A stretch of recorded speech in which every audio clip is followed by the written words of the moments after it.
Salamu wa ndugu wapendwa, na wasalimu nyote, natumaini ya kwamba wote ni wazima. Basi leo tumepata neema ya kuweza kutoa neno ama kuzungumza machache, na nafikiri kwamba yatakuwa ni maswali tu machache ambayo tutapata kwenda kuuliza hapa kuhusiana na dini ya Kiislamu na pia dini ya Kikristo. Dini ya Waislamu na dini ya Wakristo, kwa sababu kati ya hizi dini mbili kunakuwa utata mkubwa sana. Kuwa Waislamu wakisema kwamba dini yao ya Kiislamu kuwa ndo dini ya kweli, na pia tukienenda kwa Wakristo nao wanasema kwamba dini yao ya Wakristo ndo dini ya kweli, dini ya Kiislamu ni dini ya uongo. Hapa kunakuwa utata mkubwa sana, na inakuwa inasababisha hata watu wengine kutokuwa na mazoea, kutokuongea kwa sababu tu ya madini.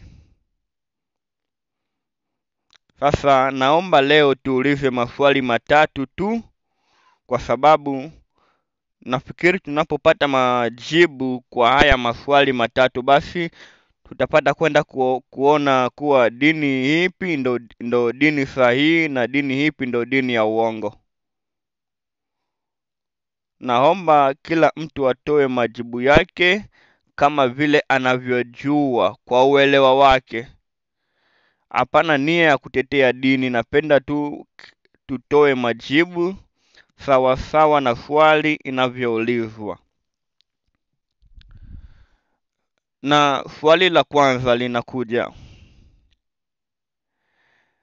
tukiangalia katika historia ya Muhammad na historia ya Yesu Kristo, ni nani aliyeanza kutangulia na kudumu kwa muda mrefu, na baada yake ni nani aliyekuja?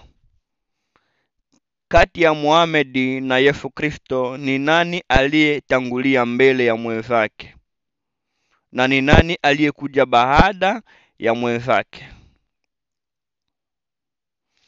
Swali la pili: kati ya Biblia takatifu na Qur'ani, ni kitabu kipi kilichotangulia mbele? Na swali ya tatu: kwa nini katika Biblia hakujaandikwa jina Muhammad, lakini tukisoma katika Qur'ani jina la Yesu Kristo limeandikwa? Kwa nini iwe hivyo? Naomba Waislamu na Wakristo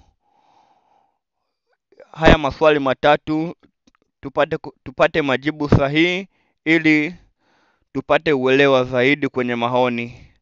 Asanteni sana.